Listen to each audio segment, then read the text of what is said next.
Well, good evening, Trinity Baptist Church. It's Pastor Jeff here. Thanks for all the birthday wishes that I got this past weekend. I'm starting to get a little bit old here, but feeling good. Even growing out a beard right now. It's kind of cold out, so you got to keep your little chinny chin chin a little bit warmer when we get into these winter months. But I'm glad you can join me here again for another edition of our online Tuesday night Bible study. Of course, we have other small groups that meet here in the church and also in different homes. So if you're looking for a more of an interactive experience, you can definitely contact me and I'll try to connect you with some of those groups. That said, I've been really encouraged by some of the feedback I've been getting from some of you about this study. It's just always helpful to hear it because when I record these things, I'm just kind of speaking to a camera. But one of you even emailed some of your own personal reflections to a question that I asked way back in our study in Daniel chapter 3, which was like a month ago. So great job on the interactions. Keep it up. I really enjoy doing this, and I know that at least for some of you, you're also enjoying this time that we have. Tonight we are in Daniel chapter 7. So if you haven't already, I think it'd be great for you to grab a Bible, turn to Daniel chapter 7, maybe have a coffee with you, and let's get into it. We've got a good one tonight. Daniel 7 functions in many ways like a bridge or a pivot between the first half or the first chunk of the book and the second bit of the book. In that way, it's kind of like the cocoon phase. No longer caterpillar, not yet butterfly. Maybe like a teenager, kind of part child, part adult, but neither of either. Here's what I mean by that. Daniel 7, we're starting to switch from narrative or stories, as we've read many times the last number of weeks, and we're going to be going into the direction of a totally different genre called apocalyptic prophecy. Now, I'm going to describe that and the major features of it more next week. We'll put our toes in the water tonight, just get a little bit of a feel for it as we'll see it in the chapter. But another thing that's kind of a pivot thing about Daniel 7 is it still feels like it's part of the first part of the book because it's still, at least in its original language, it was written in Aramaic. You might remember that pretty soon we're going to switch back to Hebrew, and that'll happen next week. It also feels like it's still part of the first bit of, part of the first bit of the book, because it's still part of this mirroring thing that we've been seeing going on. If you've been with us for many weeks, you know that chapters 4 and 5 seem to really parallel each other. Chapters 3 and 6 really parallel each other. And again, here we see chapter 2 and chapter 7 having some significant parallels. Here are some examples. In both chapter 2 and now in chapter 7, we have an individual who has a troubling dream at night. In chapter 2, it was King Nebuchadnezzar, and as we'll see, it's Daniel himself in chapter 7.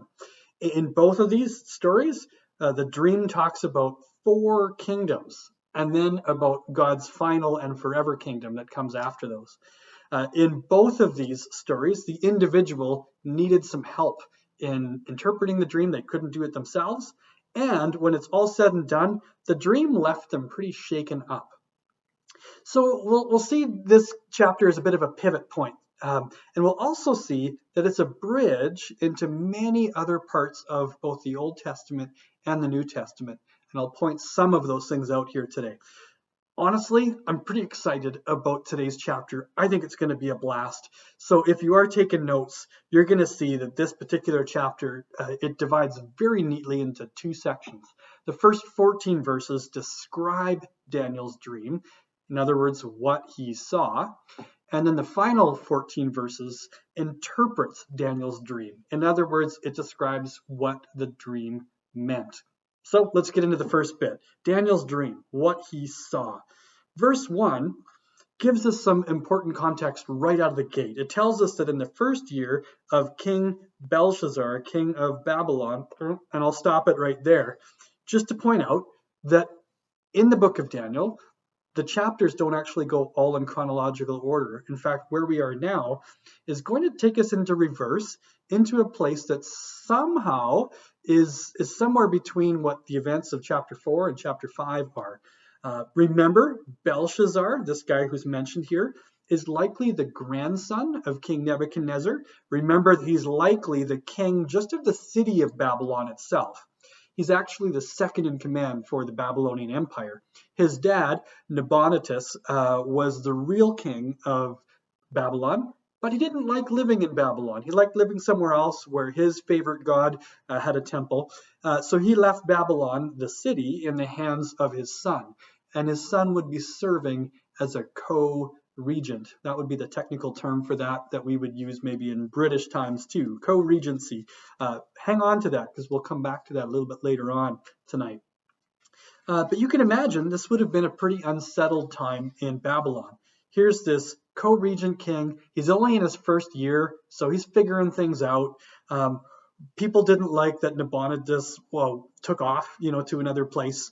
And also around this time, we just know from world history that the Persian Empire, the Medes and the Persians were actually just starting to really rise. And in the same year that Belshazzar took the throne, the Medes and the Persians had a really significant victory elsewhere in the world that kind of sent like the news patterns kind of going. So anyway, pretty interesting and shaky time here. But back to verse 1. It tells us next that Daniel had a dream, and visions passed through his mind as he was lying in bed. He wrote down the substance of his dream. So this is kind of cool. So far, we've already seen Daniel interpret dreams, but now that we see that he has his own dreams as well, which is where the rest of the book goes.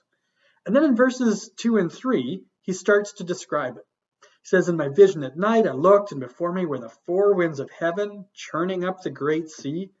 Four great beasts, each from different from the others, came up out of the sea. Now, as you'll see when we kind of keep going through the chapter, none of these beasts were named. They weren't associated with a particular kingdom. So we should be kind of careful about doing a one-for-one thing that this particular beast means this empire and this one and this one. I mean, full disclosure, the traditional interpretation is that the first beast was Babylon. The second one was Media-Persia. Third one was the Greek Empire with Alexander the Great. And the Roman Empire would have been the fourth one. There's some good reasons for that, even when you look in the details here. But even if those things are true, and I think that there's good reason for that, the book still has continuing relevance for us, especially in how these empires operate. Notice here, though, back to verse 2 and 3, it's talking about the sea. Now, we might think of like a nice seaside vacation, which, oh man, when it wasn't COVID, we could do such things.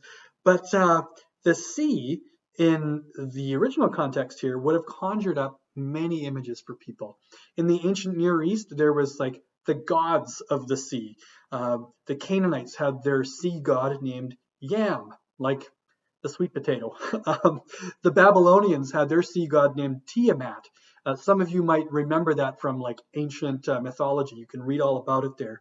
But you don't even have to go outside into other cultures. Right within the biblical text, you might remember if you go back to the very beginning of Genesis chapter 1, where the earth was formless and void, and there's like these chaotic waters that were there. Even the Bible has this symbolism of the sea being a chaotic place. No wonder the beasts come out from there. And interestingly enough, if you go to the total other end of the Bible, to Revelation chapter 13, what do you see? You see a similar beast who comes up out of the sea with many of the same kind of distinguishing marks as the ones that we see here. So kind of cool. But let's talk about these four beasts very quickly. All of them are beastly. They are distortions of animals. I kind of think of them in a humorous way. Like if you watch the movie Napoleon Dynamite and you saw Napoleon drawing his ligers, this is what I'm kind of imagining as I'm reading this. I know these would likely be more grotesque and scary than what Napoleon was drawing, but these are beastly kingdoms that have a distortion to them. That's how beastly they are. The first beast, of course, is this lion that has its wings torn off. It was able to stand like a human. It had a mind like a human. The second beast is a bear that has ribs in its mouth. The third beast is a leopard, not with just 2 wings, but with 4 wings. And not only is that weird, it has 4 heads. Also weird. And the fourth beast has no real likeness to a specific beast per se, but it has these beastly claws and teeth. It's very destructive. Verse 8 mentions that it has one little horn that uproots 3 other horns. And this little horn guy has a big mouth that likes to boast. which I laugh at again because to me that just reminds me of small man syndrome. I can say that because I'm a small man, but these are the guys, that are obviously, insecure and are just boasting like crazy as if they're invincible. So anyway, this is what he's seeing, these beasts there. But then there's a sudden change in the scene starting in verse 9. So let's read it. As I looked, thrones were set in place, and the Ancient of Days took his seat. So he took a seat like a judge. Now, remember, all throughout Daniel, we've been seeing court scenes, whether scenes of court conflict or court contest. Here we see another court scene. Okay, back to the text. This Ancient of Days, his clothing was as white as snow, a symbol for purity. The hair of his head was white like wool, which is a symbol, of course, of longevity. His throne was flaming with fire, and its wheels were all ablaze. More on that later, but suffice to say, this is a picture of the time when the Ancient of Days, when God is going to come with his kingdom in all of its fullness.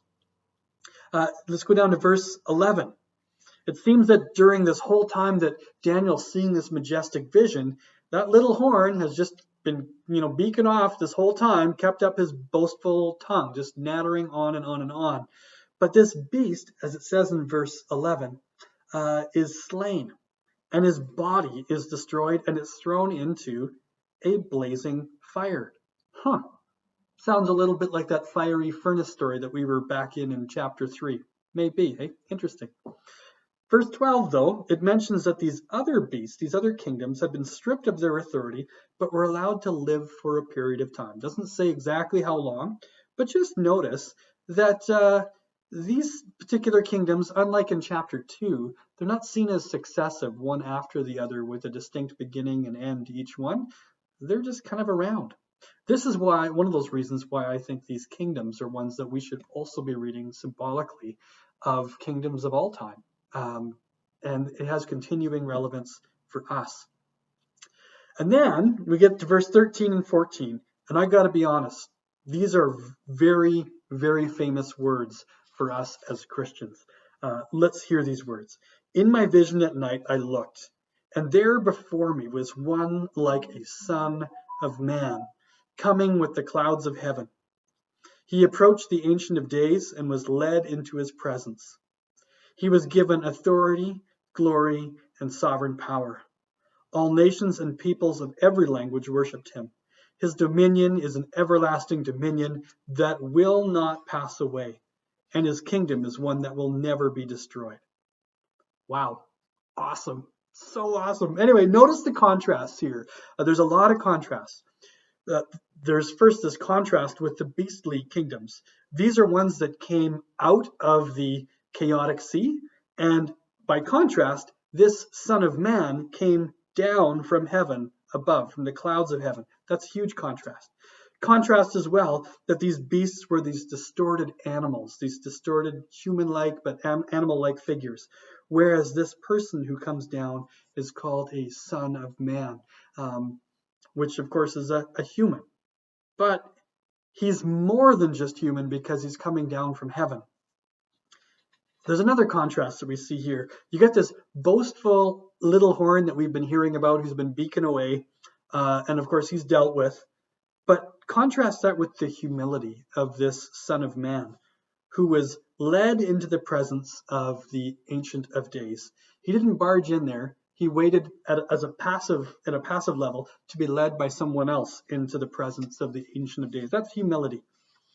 I think there's another contrast going on here too, hiding in the background.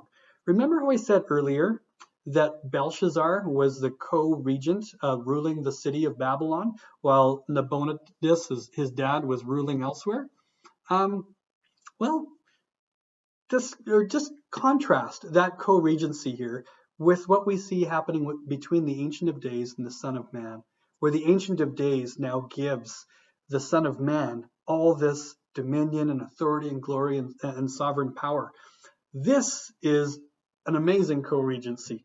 The Ancient of Days, of course, as we Christians would know, this is God himself.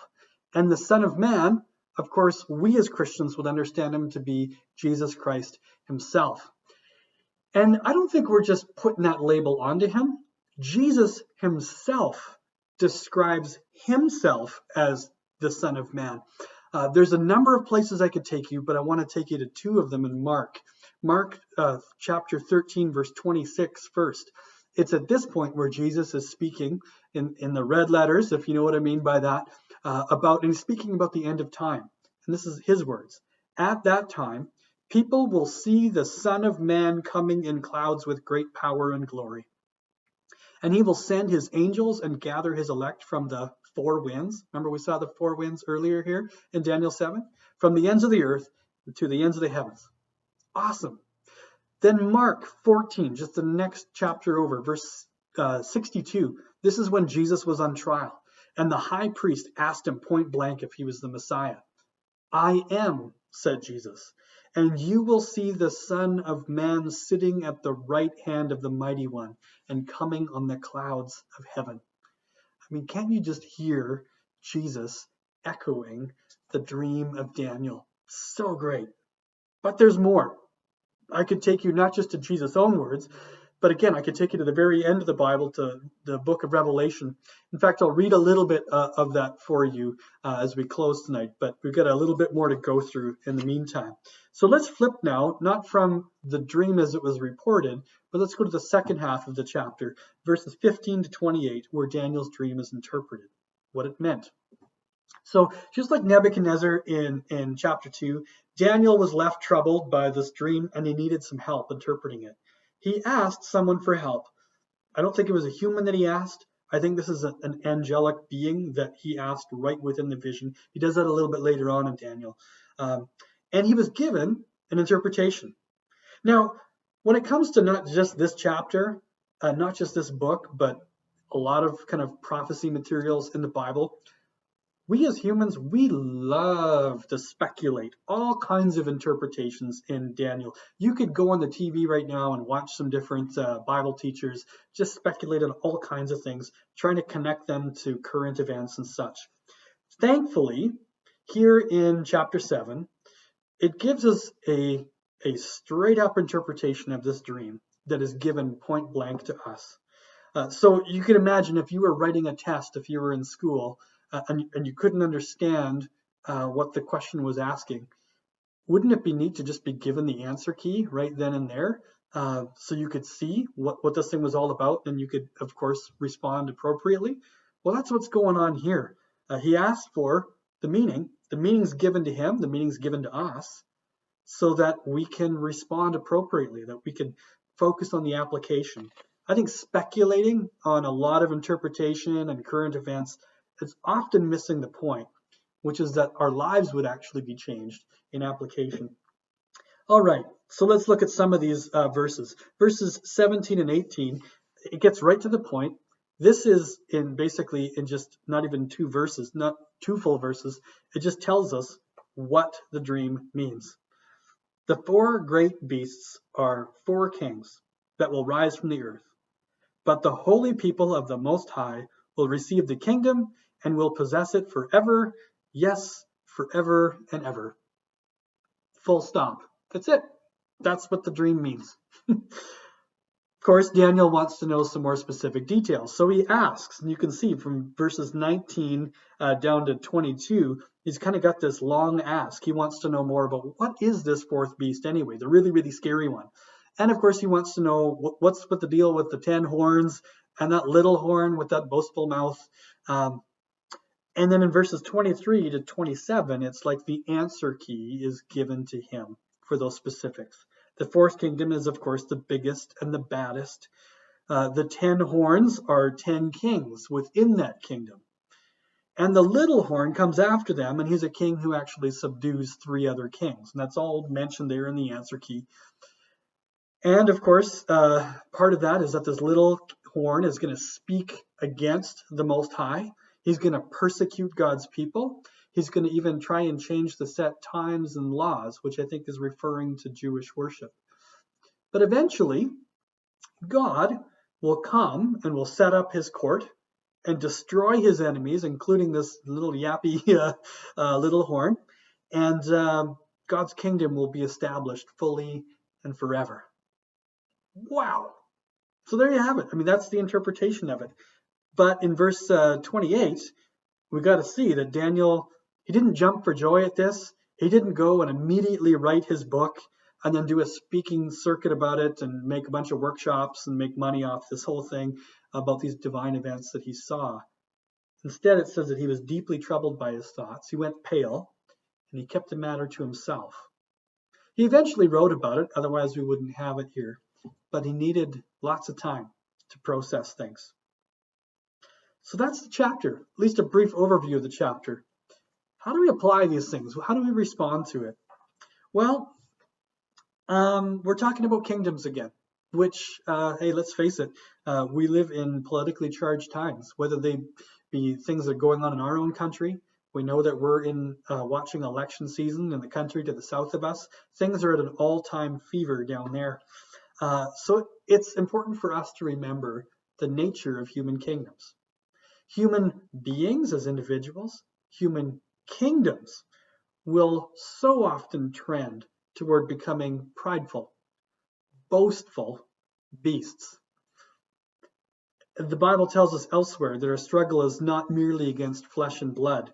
You know, we can interact with governments just on that human level of policy and votes and all that sort of stuff. But we as Christians, and we see this here in this book, we believe that beneath the surface, there are structures and systems and powers at work in kingdoms that have a spiritual nature to them. And those powers and systems might be unbeknownst to the humans that are involved in those systems. But that's why these kingdoms, these beastly kingdoms, act so inhumanely and beastly sometimes. I'll be a little bit blunt. I think that's why a government like ours right now can contemplate things like Bill C-7, which you can look up on your own.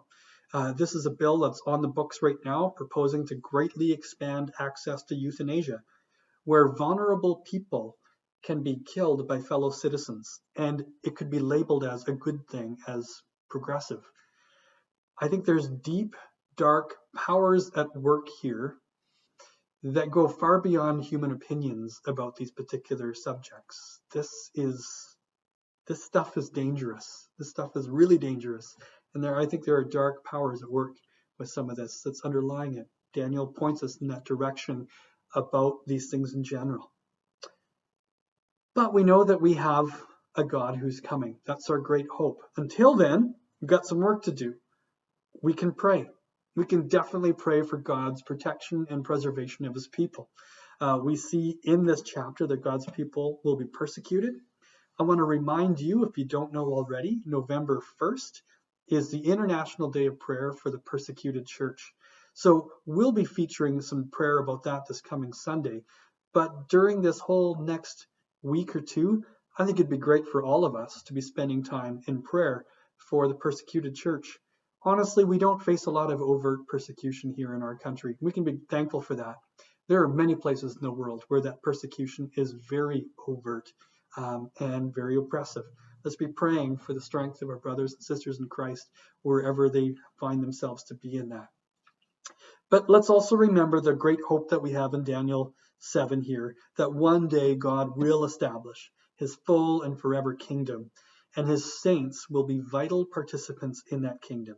That is how the story ends. But it's not just even quite so generic there, to be honest. We have the specific hope in the coming of Jesus, in the Son of Man coming. And so I want to read for you just a few excerpts from Revelation chapter 1. In fact, my challenge to you is as soon as this video ends, you just go to Revelation 1 and you read the whole chapter. But let me read for you a few verses. First from verses 5 and 6. To him who loves us and has freed us from our sins by his blood, and has made us to be a kingdom and priests to serve his God and Father. To him be glory and power forever and ever. Amen. Look, he is coming with the clouds, and every eye will see him, even those who pierced him. I'm going to keep going, verses 12 and following. I turned around to see the voice that was speaking to me. And when I turned, I saw 7 golden lampstands. And among the lampstands was someone like a son of man, dressed in a robe reaching down to his feet with a gold sash around his chest. The hair on his head was white like wool. We've met him in Daniel 7. As white as snow. And his eyes were like blazing fire. That is the one we call Jesus, the Son of Man, the co-regent with the Ancient of Days. Amen. We'll catch you next week. Thanks for hanging in there. A pretty thick chapter today, but we'll get into Daniel chapter 8 next week. Until then, read Revelation 1. Let's be praying for the persecuted church, and let's keep our great hope in front of us. Thanks for watching. We'll see you next time.